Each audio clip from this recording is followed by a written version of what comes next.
What's up, everybody? Welcome to Between the Bellz, the podcast that's in your corner. My name is Adam Alexander. That over there making extra noises is Magz. What's up, Magz? Oi. And Coach Joe Vargas right here. What's up? Let's get to it, Coach Joe. You got another win this weekend, calling the Prograis fight. That was the easy one.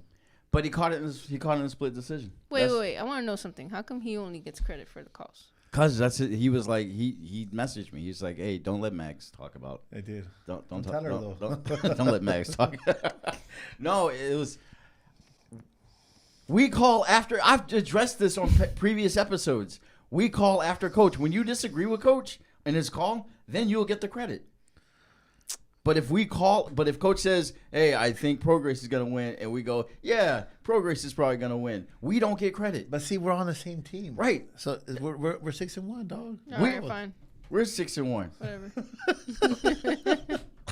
I got. Matter of fact, look over there. She's got the little ticks. There's a question mark next to my picks, so I don't have any picks. Yeah, your picks are weird, man, because you pick with whoever's a southpaw. I pick a southpaw. I pick somebody who whose personality kind of shines to me. You're that guy. I'm that guy. You know, I'm like the football fan who just like picks it based on favorite colors. Lord. Nah, that's a bad person. I won't associate myself with that person. No, that's you. Nah, it's not me. Yeah, you're wearing a Red Sox shirt, so yeah. Well, Red Sox, that's where I'm from. No, that's you. Oh, it's just I like Red Sox. I wonder how many Red Sox fans are there just because like I love wearing Red Sox. It's like, matter of fact, they never give shout outs to freaking Bloods. What? Bloods all over the country are Red Sox fans, but Red Sox play that low. That's crazy. All right, so did you guys watch? I watched the fight. Did you guys watch the fight? Negative. I know. I didn't watch it. I can't lie. No, I didn't watch it. I'm trying to remember why I didn't watch it. Oh, we went to the Battle of the Badges. But you know what? I should have watched it though, because there was an undercard of I forget the female's name. Oh yeah, Ali. Last name Ali. She was no relation. No. She's from Europe, right? I think so. But she trains here in LA. But she's very good. She's a promising young prospect girl, and then she got knocked out by a journeyman B-side girl. What? Knocked out cold. There's always hope for the B-side. Always, shit, dog. Mm-hmm. So what is she? What's her record now? Well, she has a loss now, but that doesn't define nothing. She was just KO'd, bro. Like she's not the way. It's not that she lost. It's the way she lost. How'd she lose? She got dropped and she got knocked down the last round. Not the last round. She got knocked out, but just the way you see somebody get dropped like that, you don't come back from that, man. That's a tough one. Yeah. And the fucked up part is I can only see one angle. It's from her back, so it's hard to see. There's not much film on that fight. I don't know if she dropped her hand or what happened, but it boom, and then she just dropped like right where she was standing. Yeah, just the way she took it's like the loss. There's a loss you can come back from, and there's losses. I mean, it depends who you are. Like Manny Pacquiao, the way he got knocked out, you would not thought he would never come back from that. You know, and he came back. Now, when you say that's an interesting angle, you say that you don't come back from that. Like what? You're never the same. You're like gun shy after that. Like they open a door that's never been opened before. Like when you get clipped like that, a lot of fighters will tell you they'll fight anybody. They'll start banging and going toe to toe, and once they're knocked out or clipped, it's not the same anymore. That invincibility is like. It creates doubt. It's like alacrán. You ever see anybody move forward as though it never happened? Very few guys. Manny Pacquiao's one. I could think of more, but right off the top of my head, no. But I know there's been. So it's just hard to just take that L and just move forward. Yeah. You know, just saying, okay, I saw that happened. It's not going to happen again. It's hard to tell. I mean, off the top of my head, I can't think of somebody that took it out that bad and came back, like besides Manny Pacquiao. I can only think of the negative ones, like for real, like Alacrán, like when Oscar knocked him out. Yeah, that was a brutal knockout, bro. Yeah. Brutal knockout, and it was during the COVID time, so you could hear it like clearly. Pop! It sounded like a bat. Oh yeah, there's no fans. Yeah, dude, it was gnarly, and he fought Nakatila right after. Not right after that. I think he took a little bit of time off and he came back, man, and he just wasn't the same. And also in the UFC, I remember this guy Tony Ferguson. It wasn't even like a knockout. It was just one of those beatings that you take like from round 1 to the last round. and you just repeatedly take hit, blow after blow after blow after blow, and it gets broken the fuck down, dude was never the same after that either. But he survived all the rounds. He survived. I think they stopped it by TKO if I'm not mistaken, but still, he wasn't like knocked the fuck out, but he was like broken down. He was broken down. He was never the same after that. Yeah, we've all seen fights like that. Yeah. Okay, you guys, I'll go with Magz first. You have a fighter. He just took that hit that he's never taken before. You know, you're like, if blank doesn't happen, he's not coming back from that knockout. What do you do to fix that fighter? Well, look, man, it's, in my opinion, it's not really, I don't think it's like to fix that fighter. It's, you got to bring out an element that perhaps is there and perhaps is not. Like, I remember, okay, well, so I'll change fix that fighter. How do you make sure that fighter comes back from that knockout, that loss? I seen, I'm not going to touch on who, but I seen a coach make a fighter take a year off and just train, not take a punch, not take a punch in the gym, just doing pad work, bag work, drills. And the fighter came back. And then I see coaches get a month's suspension, because no matter if you win or lose in boxing in California and Nevada, you get a suspension. It could be, if you took a lot of punishment, the most you get is like 90 days. Like a health suspension, they'll say, hey, you got. And I seen coaches go to the gym and start sparring again, and they're suspended. They're not even allowed to spar. No, and they're in the suspension. They're suspended, so you're not. They don't. You're allowed to do whatever you want, but they tell you no contact in that paper. It's up to you to do whatever the fuck you want, but you're not gonna fight for 90 days. Right. That's so what I thought. I've seen guys literally be suspended, and you walk by, go to their gym, and they're sparring 2 weeks after the suspension. So it's about caring about your fighter. Yeah, you got to rebuild that confidence. If the confidence is gone, pretty much, it takes work. I'll give you an example. When I used to box as a young man, I had never got hurt. And one day I fought this guy, hit me with the right hand, and I didn't know where I was at. I shared this with you privately, but I started doubting myself. Mm-hmm. I was like, fuck, I never been hurt in my life, and I felt my legs had no control, had the Bambi legs, and I remember I went back to the gym. I won the fight just because I was a favorite, but I shouldn't have won. I went to the gym maybe 2-3 weeks after. I was back in the gym sparring. And every fucking jab would hurt me. They wouldn't hurt me where I got knocked out or where I got dizzy, but I wouldn't even feel the jabs before. And this guy that I was sparring is somebody that I had sparred before, so I knew he didn't have more power. So I just said, fuck, what the fuck happened? Things happen. I stopped training, not for that reason. Life. Came back a couple years later, and I'm sparring, and I'm thinking I'm going to get hurt. And I end up doing the same. You want to pause it or what? No, keep going. And then I ended up rude ass sparring, and not one shot hurt. But it was just, I think that time that I took off, I recovered.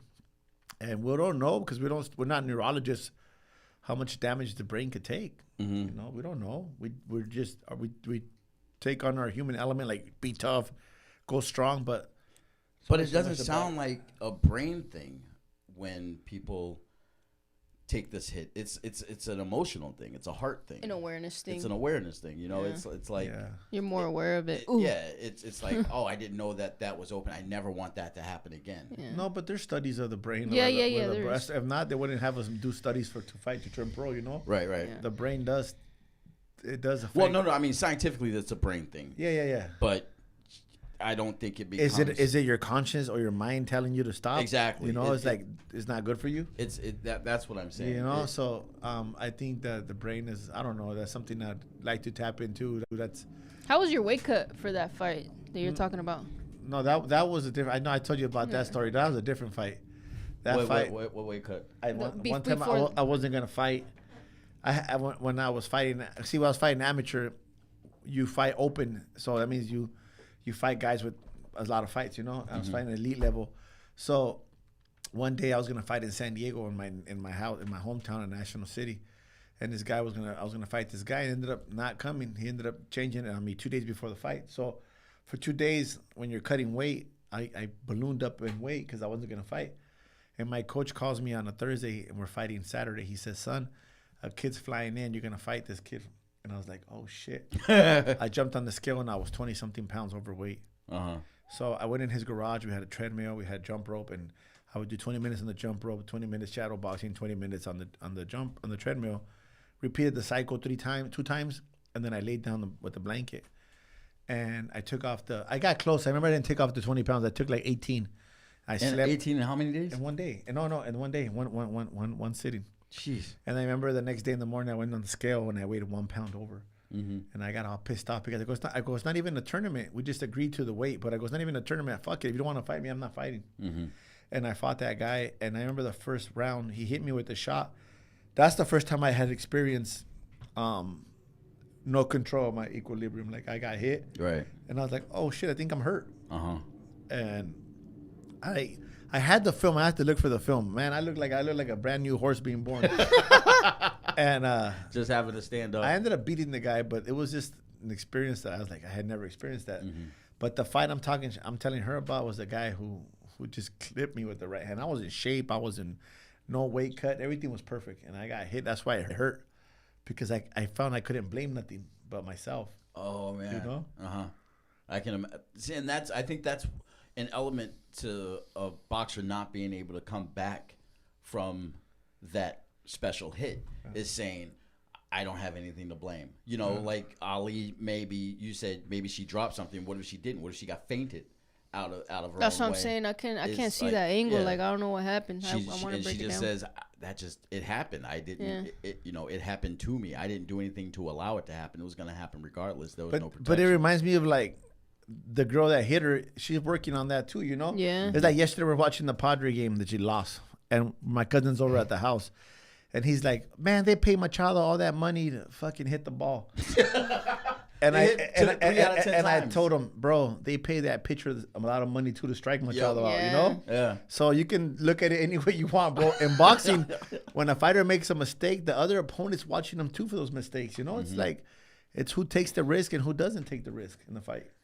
I'm just trying to like look at that from like, okay, put myself in their shoes. Like, how do I take that hit that I've never seen coming? That, you know, the pain that I've never experienced, and just say, okay, you know, I mean, from what as far as I've gotten hit hard. Ulysses one time, you know, put deer legs under me, and I had no choice, but, you know, it was like, what am I gonna do? I'm gonna, you know, you get over it. You're like, well, that happened, and then you just keep going, you know, and there were, you know, it's like, how do I keep going? A lot of talking to yourself. Yeah. A lot of talking to yourself, man. Like, and also, I mean, aside from conditioning, you know, that's why I asked about the weight cut, is because sometimes when you have a hard weight cut and the next day you don't have a chin no more because your brain didn't get the fucking rehydration that it needed. You know what I'm saying? Like, our brains are what needs most of that hydration. So if you don't get rehydrated correctly or sufficiently, you're probably going to have a weak chin. You know what I'm saying? Or get hit in the head and knocks off your equilibrium. But aside from that, I remember one fight that we went to in TJ. We were in the corner, and our guy got dropped, and I was looking at him, and I could tell that he was just talking himself through, like, fucking just get up. He took his time. He took his 10 seconds, and then he got up, you know. So it takes a lot of talking to yourself, man. You can't allow yourself to be defeated by your own fucking thoughts, you know. Now talking about the hydration, you know, we got a hypothetical, like our own league, where, you know, you win a fight by taking rounds, not by surviving rounds. What are the weight cutting rules on it? There isn't. It's up to the like. No, I'm talking about like in our hypothetical league that we're putting together. How would you guys change weight cutting rules? It's different from this. This argument is made a lot in with MMA, man, because they don't have that many fucking weight classes, but in boxing they don't really differ too much, right? In weight, it's not a big drastic change. Like, also, there's catch weights, and in MMA you don't have catch weights really. I still don't understand catch weights too much. Like, I think a lot of our listeners do. So just explain it to me like I'm a 3-year-old. Catch weight is, say for example, there's a 135 division and 140 division, but you agree to fight at 138 or 135 plus whatever too. But 138, for example. That's a catch weight because that's not an actual division. Oh, okay. So it's kind of because I know that mid in the middle, kind of. Mm-hmm. Mid in the middle. I know that what's his name? Javante caught a lot of flack for calling it a catch weight. What do you mean? Like somebody says, like, you're not going to do your best, or he's, he has his clauses showing that he's afraid to fight, or he's trying to protect. Are you talking about like the Garcia situation? Mm-hmm. Yeah, he it was a rehydration clause. He couldn't rehydrate past 10 pounds over. Oh, okay. Yeah. So because I've never cut weight so hard where you're gonna come back. I think, like I told you guys on a prior episode, the most I've gained in a day is like 6 pounds, and that's because I went to this Chinese food all-you-can-eat buffet and just had a yay. Well, think about it like this, man. 1 gallon of water is 8 pounds. 1 pound of what? 1 gallon is 8 pounds. So if a fighter's fucking dehydrated and he wants to eat and drink a gallon to be hydrated for the next day, 8 pounds? 1 gallon is 8 pounds. Yeah, but you're pissing it out. Yeah, but you also you want to eat. Yeah. You want to eat and fucking and get your electrolytes back in. And then there's some stuff that you eat that will hold that water. Mm-hmm. So it's crazy. It's wait.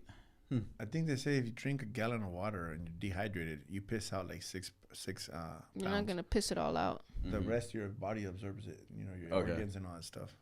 Well, it's good. And when losing, like, people healthy is like, I try and drink a gallon of water a day. You got the guys at the gym that carrying around the gallon of water. I try to do 3 liters a day, I think, which is kind of maybe equals just shy of a gallon. Yeah. So it is. Now going back to, since you guys didn't watch it, going back to the Prograis Zorrilla fight, I think that Zorrilla thought he had it and just had to be safe in the 12th round, and that's what lost it for him. I saw the cards, man. It was like, what?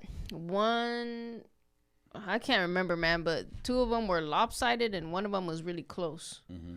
Like, 1 of them was like 113, 114 for Zorrilla, and the other 2 were like 117. Yeah, it was fucking a huge gap. I was like, what is this? Like, what happened? And some people have said it was a boring fight. I didn't find it as boring as I did as sloppy a little bit, especially with Prograis. Mm-hmm. Like, there was one time he was going down, and you looked like he was tackling old boy. Like, he just put all his arms around old boy's legs, so they both went down. And that was in the first round. They got off shots, of course. I didn't see anything where I could say, oh, this was a bad match. Mm-hmm. Or this was not Prograis' best. One thing I got queued up is to watch him versus Taylor. Mm-hmm. Because from 2019. You watched it? No, not yet. I'm gonna watch that probably the next day or so. And Lion King. You ain't watching it. I'm gonna watch it. You've been saying that for like. I didn't know. I have not said. I said I'll watch something, and now I specifically found one to watch. All right, I'm gonna watch it. Probably like for round 13, he'll talk about it. That's 4 weeks from now. Why are you? Shh. We were doing good. I'll be quiet. So, yeah, but we hadn't seen a split decision as of the length of Between the Bellz with a Z. Follow us on Instagram. But hit like and comment. Hit comment, all that stuff. Subscribe. So, a split decision, and I saw like when they were waiting for it to call with Zorrilla, and whoa. He sounded good. Yeah. I'd be practicing before you guys get here saying these names, because I noticed I can say I'm a baseball player. Like, if it's a baseball player, same shit. Dog. Yeah, but if they have a bat in their hand, I know how to pronounce their name. I'm good. But they have gloves on their. I'm like, is that? So how would you say Big Papi's last name? Ortiz. Pretty good. Yeah, that's like Bible. Mm-hmm. Okay, so Zorrilla what? Zorrilla. When they were calling the winner, up right there. I probably tried to roll the R. I'm not good at rolling the R's yet. Yeah. Zorrilla, when they were calling the first card, he had his hand up. He thought he won. Because honestly, I watched enough. I knew enough about the fight where I'm like, neither of these guys know who won. There's enough doubt in each of their mind, wondering if, like, they all had in their eyes. Mm-hmm. I don't think I did enough. But after he heard the first card, he was like, his hand came down. He's like, I don't think I got this. And then when he heard I figured when he heard his name get called for the second, by the second judge, he'd be like, again, but he still like had it down. I think he just knew, he wasn't like you said. He was at Prograis home, Exactly. Like he's like, if I didn't take that first one, unanimous, I'm not walking with it. But he wasn't the original opponent either. Yeah, right. He took the fight on like 5 weeks notice. Something like 5 that. weeks I can't notice. remember how far out, but he wasn't the original 5 opponent. weeks is not bad. Yeah, it's not. He can get a decent camp in there. What's the preferred length of a camp? 5-7 weeks. It depends on big fights, 8 weeks. Mm-hmm. You could ask a coach. All coaches have different philosophies. But 8 weeks, I think that's 6 to 8 weeks. Mm-hmm. So I always like with me, I always give it to the replacement fighters for just for answering the phone. But that's not a replacement. A replacement is like 10 days or less. Oh, really? Yeah. So what's 5 weeks? 5 weeks is a camp, bro. Oh, okay, yeah. Okay. So I just assumed there's some guys that do 4 weeks of camp. There's guys that do 8 weeks of camp. Mm-hmm. So it's like it's a camp. It depends on the fight. Some fools stay ready, Yeah, right. Yeah. That's good. Now this week I wanted to talk about Magz and I talked about this on the side is being hesitant. Oh. I think that say it though. Being what? Say it. So we'll walk into that right now. I bought our first. Because a long time ago you were being hesitant about something. We'll touch on it right now. These two do not know how to just like let a conversation flow and trust. I was gonna let it go. Maggie jumped the gun on that one. And trust that we're gonna give you an opportunity to say it. Now I'm gonna like cut off every time Coach tries to say what I know he wants to say. I don't want to say nothing, dog. It's not gonna happen. I'm gonna say nothing. Come on, man. But being hesitant, I think, in life misses an enormous amount of opportunities. Like this one guy I know, he likes to say this thing: "He who hesitates sleeps alone." I think something like that. Sure. Right? Well, no, it's Coach. He who hesitates does what? Boring. Well, a long time ago, this guy I know, he was talking about a girl, and he was nervous to, talk to the girl. And I just told him, he who hesitates masturbates. So I said, jump on it, dog. That's the worst they can hear is no. Yeah, like 100%. And that's the voice in my head now. Yeah. Like I just like, no matter what it is, opportunities don't wait. They knock, but they don't wait. And I think being hesitant in the ring, being hesitant in the ring, I think you're fucked up. That's going to get you hurt. Yeah. And you're definitely going to. If you hesitate at bat, you get struck out. Oh, man. Yeah. Do you know how quick your reaction, like small that reaction window is in baseball? It's anticipation more than anything. Milliseconds, right? Yeah. It's like 3 to 8 milliseconds. Mm-hmm. And you were saying anticipation. Mm-hmm. Now, anticipating opportunity.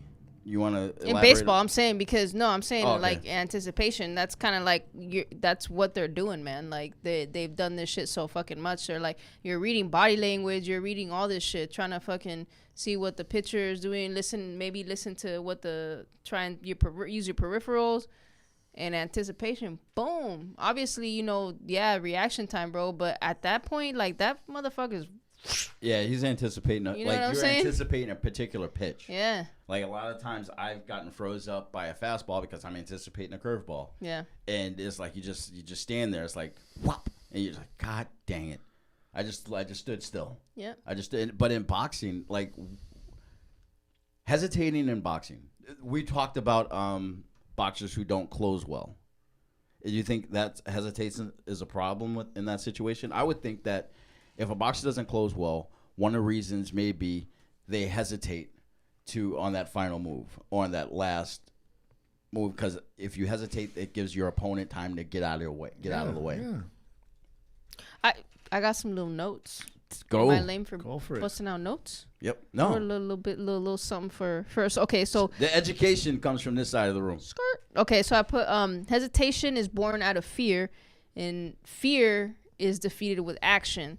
So instead of tripping on shit, it's like what that means is like fear is killed with action, instead of fucking thinking about all this shit, just do it, bro. Just like he who hesitates, you know what I'm saying? Just do it. I want everybody, honestly, like I give Coach shit earlier. That's preaching. Say it again. Say it again. He who hesitates masturbates. Okay, I want everybody who listens to this podcast to understand and just put that nugget in their brain. Okay, nobody. I don't like. But that was referencing to girls. No, but still. I mean, he who hesitates gets his ass kicked. He who hesitates masturbates. Because honestly, I think if masturbation is not bad though. Yeah, it's not, but it's not preferred. Self-love. But it's not preferred. It's like medicine. It's like you're like, I gotta take my medicine. I'll be right back. Gotcha, right? Yeah. But if we had the opportunity, because what it does for me, we all want companionship. Oh, absolutely. Yeah. But what that saying does for me, it's saying if you don't seize, if you don't carpe the diem, then I don't. I think that's how it's carpe the diem. If you don't carpe the diem, you're gonna be alone, in all sense of the word. If let's just say that you are hesitating right now to apply for a job. Anything. Guess what? Somebody else is not hesitating. Yeah, exactly. So that's what I'm saying. Action. It doesn't. You said it perfectly. It doesn't. I'm not necessarily referring to, just going, hesitating with the ladies, which don't. I'm learning less and less to do it. Magz, can we tell him I'm still single? He's still single. All right, cool. But I did have more notes. No, we're gonna talk. We're gonna go about them point by point. All right. So now, can I finish? All right. The more you hesitate, the more you masturbate. Yes. the more you allow fear and doubt to grow, destroying your confidence. Yes. So respond to what is. Respond to what is instead of what could be or what you think should happen. Respond or don't react. Paralysis by analysis. That's it. Now that's deep, dog. I like that. Paralysis by analysis. That is a huge thing because you're talking about you allow fear to grow. Mm-hmm. And fear is just create. I heard today, I'm pretty sure it was today, where someone said when you fear something, you're creating the existence of something you fear. Yeah. It's like, the boogeyman. It's like the boogeyman does not exist until you create him. He doesn't? He does. His name's Habib Cholet. I know. I was trying to keep, but yeah, Habib is the real ass boogeyman. But aside from that, monsters don't exist until we create them. We give them the snarly teeth. We give them the horns. We give them whatever powers that we're afraid of. Now, when you commit action towards that thing you're afraid of, you find out it's not so scary. Like so many times, oh my God, I'm still a person. That's huge because I can very much apply paralysis by analysis to like current life and things I'm going through. But I know in the past, I finally just said, you know what, I'm just going to go tackle this problem. And then I walked away from the problem being like, whew, that's what I was afraid of? Yeah, exactly, man. Yeah. And all the time, it's going to be, whew, that's what I was afraid of? Yeah. So you really have to stop paralyzing yourself with your imagination and start impressing yourself with your action. When you're talking about right now, it reminds me when I first started coaching, I didn't want to coach, and I started coaching kids that were like 8 to 10 years old.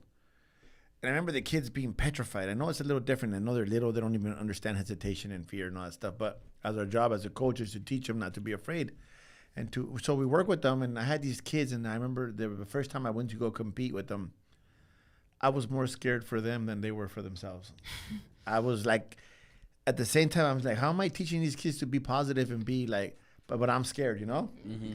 So I told the kids, there were like 6 or 7 of them. I told them, listen, man, if we lose, if you guys are getting your butt kicked, I'll stop it. And if you start fighting, no matter what, if you're winning or losing, enjoy it and have fun. Mm-hmm. But I'll never forget the first kid, man. He was fighting, and I was just in fear watching him. And he came back to me, and then he was crying and smiling at the same time. And he goes, this isn't so bad, coach. But it was the fear that was controlling him. And he's little. He doesn't understand. He's going, but that's what makes fighters who they are, because they're doing that at 10, 11, 12, 13, 14 years old. And that confidence they get, and it just becomes a different way of life for these kids, Absolutely. And I remember the more that I was with them, the more I saw confidence in them and no hesitation. No hesitation. You're always going to be a little nervous and fear, but you utilize that.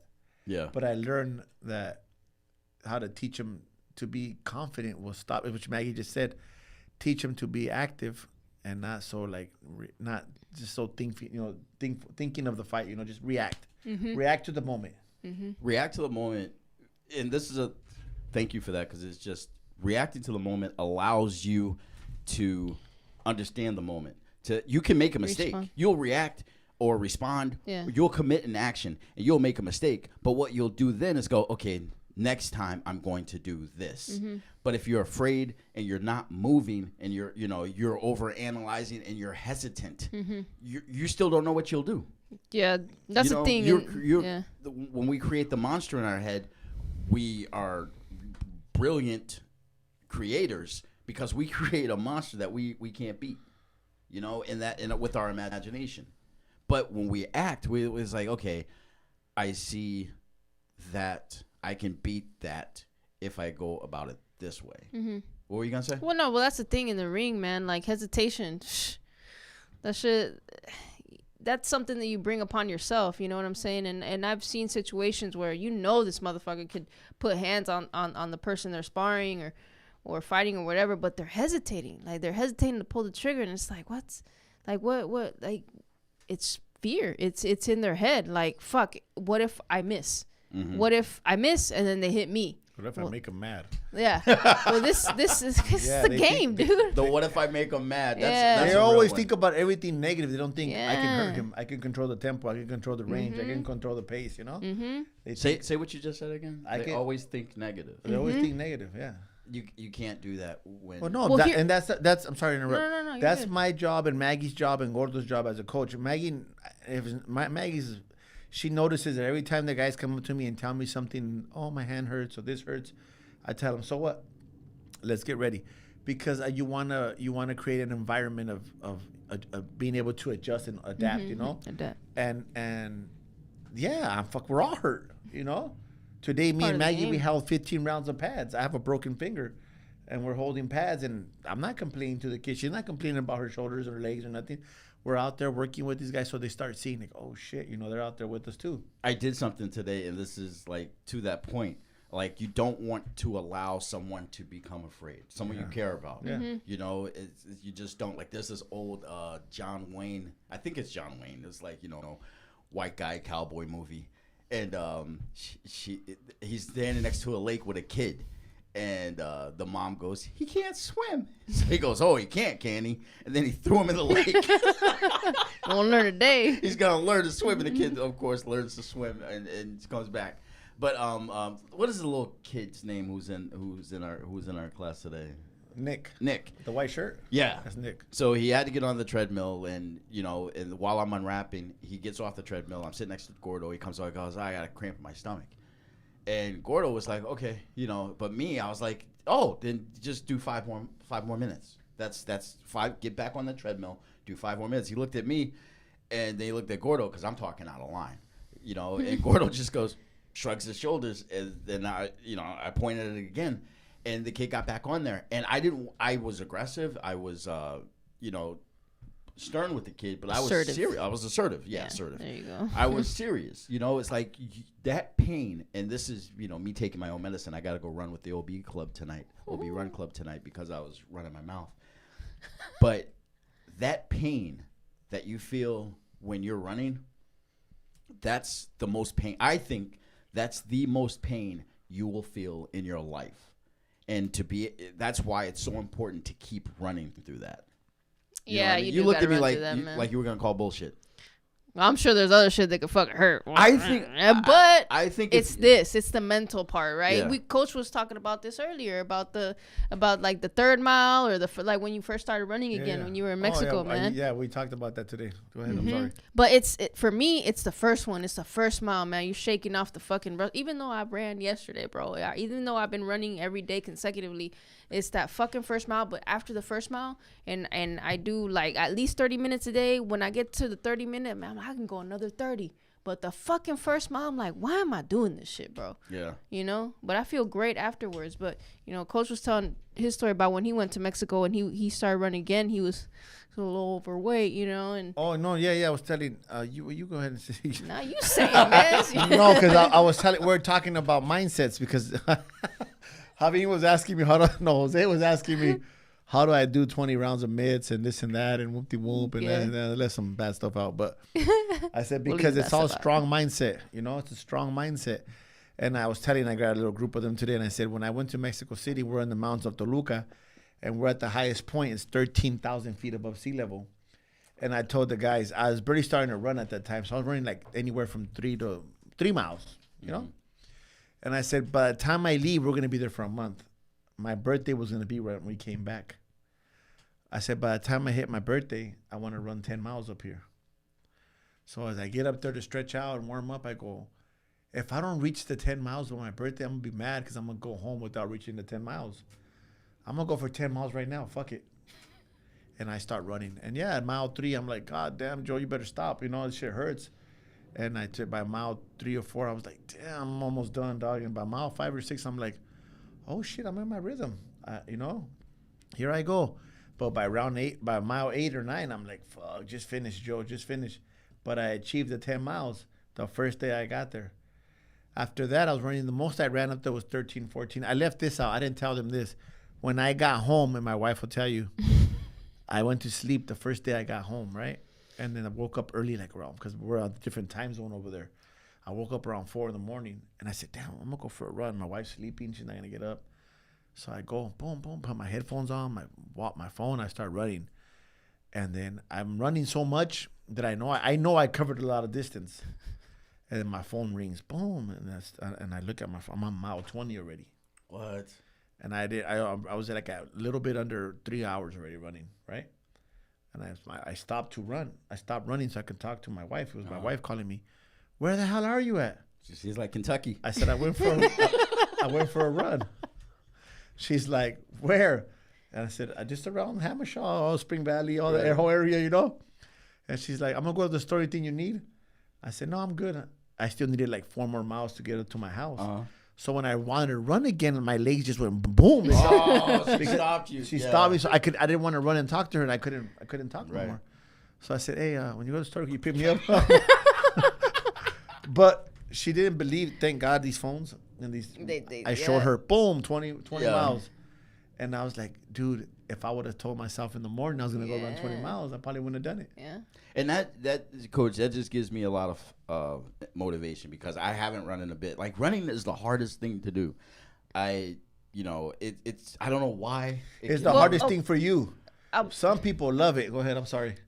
That's your challenge. Yeah. Okay. That's your challenge. Running is my biggest challenge. Yeah, like some people fucking love it. I'll do whatever I do, and my brain will trick me every time. Like I'm right now. You let your own brain trick yourself. You know what I can't do? Right now, I'm in a period where I'm consciously trying to become stronger than myself. Okay. Because I trick me. I demotivate. How about you trick yourself into liking running? Change your mind about it. It's really that simple. Change your mind about it. I'm listening to you right now, and you're like, no, and my brain is like, this bitch is not going to change a goddamn thing. Like if you team up with her, do you know what kind of dreams I'll give you? So, but no, it's like that's just the thing. But this is what I wanted to talk about, and this is what happens when you stop hesitating and start doing. You start motivating yourself. Like Coach was talking about. Oh, I'm in my rhythm. I'm as he's going through, you start motivating yourself.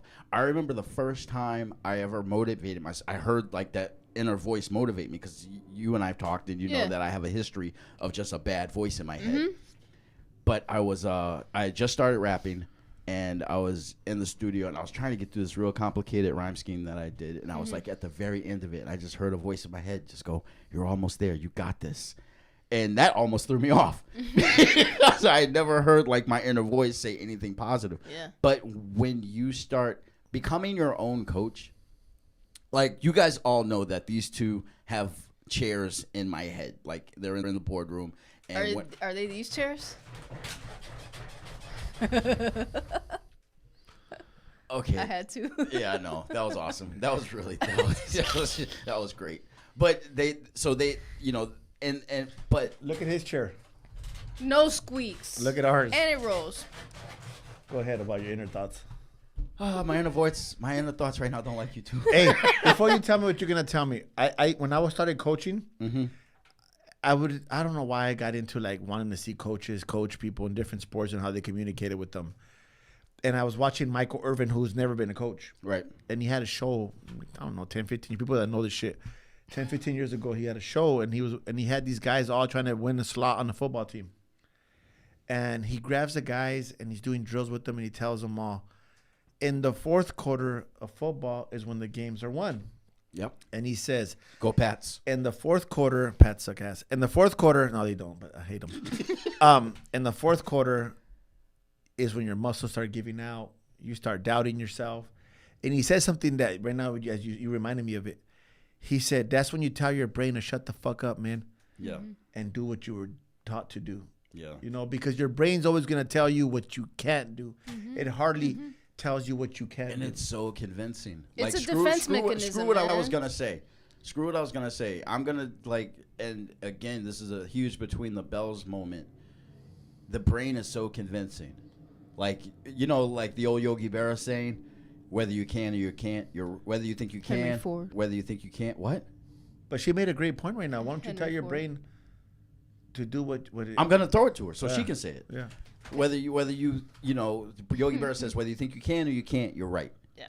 So what do you do with your brain? How do you reprogram your brain?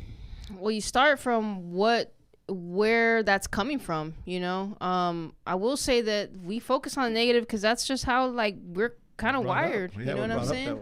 It's a defense mechanism. Back when we had to serve, and that's the thing. So much shit has fucking evolved, but our brains are still the same, bro. Yeah. You know what I'm saying? We're just kind of learning as we go, trying to learn all these fucking things. But as far as our emotions, we still can't even understand that shit. But we know how to jump on Instagram real quick. You know what I'm saying? I think we're getting this podcast, a testament to that. I think now we're getting a much better understanding of our emotions. Yeah. And because I think back to myself and I told myself I'm not going to do this anymore. But man, I wish I knew this back in 2005. Well, now you do know. I don't, right now it's no, how about be glad you know it in 2023. Yeah. If I knew I'd been burned at the stake like a witch.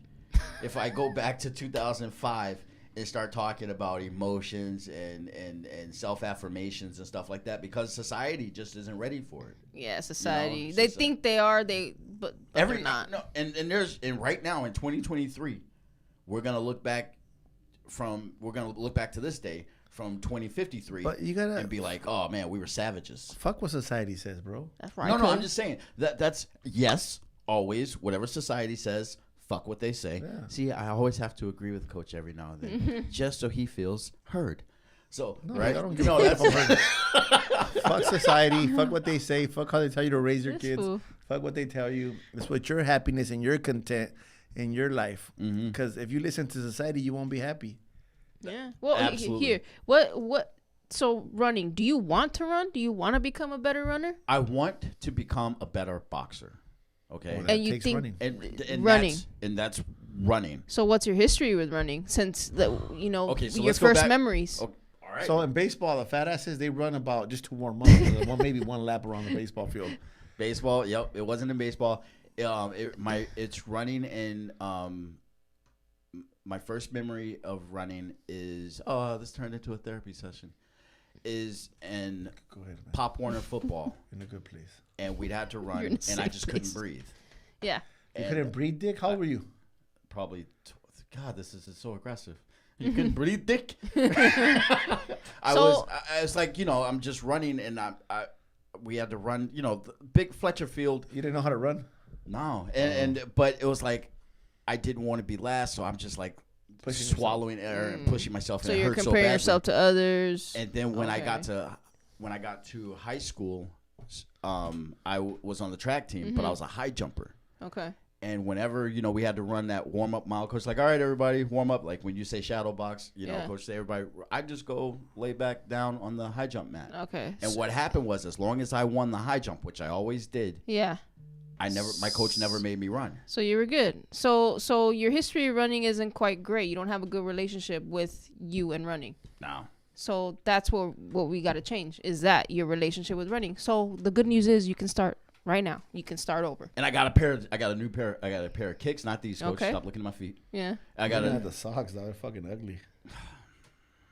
What do they say on them? Swedish fish. Oh. So okay, you got new pair of shoes, right? And I'm telling myself, okay, wear these shorts. Wear these shorts. Wear these shoes. These shoes are super comfortable. You like them. You don't have any shoes that fit like this. Okay. And also, just wear your favorite shirt. So I'm trying to make myself excited to go out and about it. Okay. Where are you gonna start? So I'm gonna start today with the OB Run Club. I've run with them before. I think about a year ago I ran with them. I ran with them. And matter of fact, when I was in my period of reflection, that challenge earlier this year, I was running a lot during then. Okay. But you gotta run. What do you gotta fucking run with them for? I was just about to ask, what's their pace? Why can't you run by yourself? I don't that OB, that's society. You're running with society. Why can't you run by your fucking self? Why do you need fucking people to hold your fucking hand while you run? Because you can run up this fucking hill right here all the way to your fucking Ocean Beach and come back around, and that's a nice 6 mile run. I run that all the time. I'm gonna start with 6 miles. Why the fuck not? I ran with 10. You're gonna start with the run club. Sea level. Dog. I was gonna go run on the freaking. With a bunch of people with their dogs and everything running down the street? No, I won't run with anybody with their dogs. That's a no. Fuck run clubs, dog. Run on your own, dog. And then, so we're gonna run on the Sunset Cliffs. Just killed your dreams, dog. I'm not allowing it. Nah, but here, the reason why I ask the run club situation is because it's also to meet people and just to I get that. I'm with it. Social support. Yes, absolutely. Yes. I get it. You know what I'm saying? But like, what's their pace? That's what I'm saying. Oh no, and that's that. But that's another thing. They don't force people. Okay. Like you can, That's why you're in the wrong running club. You're allowed. You're allowed to do your own pace. You're encouraged. Okay. It's a very encouraging club. So you're taking yourself out of your comfort zone. You're trying to seek social support. I'm not seeking out a group that allow me to be lazy. I'm just fucking with you. I know, but honestly, anything starts with one step. Mm-hmm. And it's you. Yep. Mm-hmm. So if you feel like that makes you comfortable, go for it. But you got to start running on your own too. Mm-hmm. So that way when you join that running club every so often that they run, you feel like you're getting better and better. That's what I want to do. Like, I mean, even if you start at quarter mile, dude. Like, I remember Coach told me a story about him running down the street, and he was like, "Fuck, I'm done." Before I left to Mexico City, like a month before I left, is when I started wanting to work out. And when I said I'm gonna run again, I hate these fucking watches because they track everything, right? You hate it and you love it. It's a love-hate. Yeah. But now I love it. Man, my watch malfunctioned about a week ago, and it didn't work. And I was like, I guess I'm done working out. I'll never. It's like, how am I going to work out without my watch? But I ran a quarter mile, like Maggie said, and I was so disappointed, bro. But I was like, okay, I'm going to do a quarter mile tomorrow. Quarter mile every day till I go half a mile and then a mile, and it became slowly. I got to 3 miles when I got to Mexico City, and that's what I want. I'm trying to, and that's my goal. You set small goals. That's yes. My That's ultimate goal is to just be freaking David Goggins. Okay. It's just I'm gonna run. How about you be Adam? Adam Goggins. Adam Goggins. Dad, how do I go running? You stop being a bitch. There you go. Maybe that's how you have to That's the kind of dad we needed, dog. Yeah, absolutely. Now, I wanted to talk about being aggressive, but I'm going to save that for next week because I think in order to not be hesitant, you have to be aggressive. I think I was aggressive with you today. You were very controlled. Coach, your love language is prison. But you understand me. So, yes, I totally. Yeah. Like there's no way like anything you say falls on deaf ears because I don't even think, and I don't want to be like, oh well, you got to know Coach. I never ever say that to anybody. I think, oh, you got to know him because Coach is just 100% with everybody. I watch Coach talk to everybody. I pay attention to him because, like you say, you watch other coaches. Like now that I'm coaching more, I'm just, matter of fact, somebody said, oh man, you acting like Coach Joe today. Oh, did they? Somebody came in the gym and I hugged him. And then later they were like a few seconds later, like, oh, my legs are shaking. I was like, damn, dog, I just hugged you. That was it. And then they're like, that's man, it's just a coach. The next thing I was like, you sound like Coach Joe. I was like, yeah. That was a good one, though. So we watch who we want to become. And or what you don't. I think I ignore a lot of what I don't want to. Like, if I see something, I'm not as, I haven't people watched in a long time because I turned that part of my brain off. Like, I don't want to see people. anymore. I want to see success stories. I want to see monsters. That's like when you watch. I noticed I was doing it today. When we got Between the Bellz while we were working out, we had that 30-second break. I would turn and watch the pros. I was just like, look at Habib over there. Look at Kyle over there. Look at Jose over there. Look at them. None of them are tired. None of them are they're sweating. But this is excitement to them. This is something they anticipate. So that's who I watch. But so going back to watching Coach. One thing I love watching Coach do the most is tell his stories. That's just not like I usually see Coach first in the morning, and so he'd be like, "Come here, let me tell you something." Yeah. And then they'll tell me, and it's all excitement. It's very interesting. He's a really good storyteller. Yes, I'm the opposite. And then you show up, and I'm like, "Oh, Coach is gonna tell Maggie now," and I'm always trying to be within earshot of him telling the story again. And then Coach Bashir show up, and I might have to go ahead and tell Coach Bashir the thing. Yeah. Because I want to hear. But Coach Bashir is great at telling stories too. Like me and him, we started. That's probably where you got it from. Yeah. So, I love it too though. Yeah. So now, remember when you guys got here? You were like, we watched this movie. And I was like, I don't want to hear it about it. Yeah. I want to hear Coach. You guys watched Flaming Cheetos? Tell me about that. Fucking Flaming Hot, man. Flaming Hot. To me, it's just the visionary, right? The story of the man. But to me, and I don't really, make me cry and shit. Me and my dad have a love-hate relationship, right? My dad and me, he told me one time, the same thing in the movie. She could quote it perfectly, but my dad told me one time, I'm sorry that I'm not the man that raised you to become the man you are. That's about it. And then I told him, it's okay because you taught me by watching you not be that man. But there's a scene in that movie, they almost said the same line. Wow. And I was like a little bitch, dude. I haven't cried since The Champ with Ricky Schroeder and Jim Boyd, dog, back in 1981 or something. I remember that. God damn. And that shit got me, bro. He asked me. I told you, I was like, damn, that movie was fire, dog. He's like, did you cry? I was like, nah. So this I felt like a bitch when you said no. This is the movie Flaming Hot on Hulu. Yeah. And I gotta watch it because it looks hilarious. It's got that TikTok. Oh, you kid haven't in watched it? Oh yeah, you gotta watch it. You kind of met him, the TikTok kid. Oh, yeah, aren't y'all kid, cousins or something? Oh, every Mexican's related, dog. But what is it? I watched the Black Mirror series or Broken Mirror series. Black Mirror You lost me. series. I don't know what the fuck. It's Netflix. You guys never seen Black Mirror? No. I cancel on it. It's like a modern day Twilight Zone. It's crazy. That's what my brother said. Old school. It's but modern day with real shit that makes you look like Twilight Zone always had a way of just being in the future. It was like, hey, this is what's gonna happen, but in the future. So you got to watch it, be like, ooh, that was spooky, but it's in the future. We're not there yet. Now Black Mirror makes everything looks like it's 10 minutes away. It's too real. Yeah, it's real. Okay. Like, so I watched the season, and this was it jumped the shark in season 4. So, and now this was season 6. So it was okay, but I still watched it. I'm at a point in my life where I don't like. I like watching stuff that motivates me. So I don't like watching stuff that gets me scared or makes me think of the future or something I have no control of. So I like watching stuff. Not that it's bad. I only felt a little judged. I love stuff that motivates me or I can connect to it.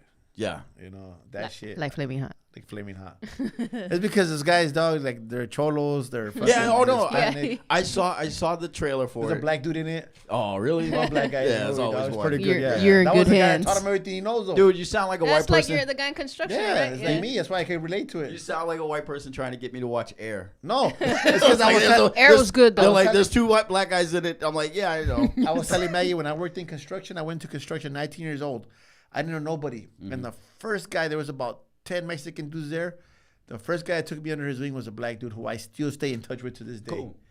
Huh? Cool. And that man showed me all the ropes, taught me everything I knew, dog. In that movie, that's what happens too. Yep. All right, I'm definitely gonna check that movie after I watch the Prograis Taylor fight. After, so by next week, I'm gonna watch 2 fights. 2 movies. You got homework. You got some homework to do. Yeah. And I'm gonna start reading a book. So did you pick a fight? Now the Crawford Spence fight. No. We got one this weekend. Yeah. Oh, okay.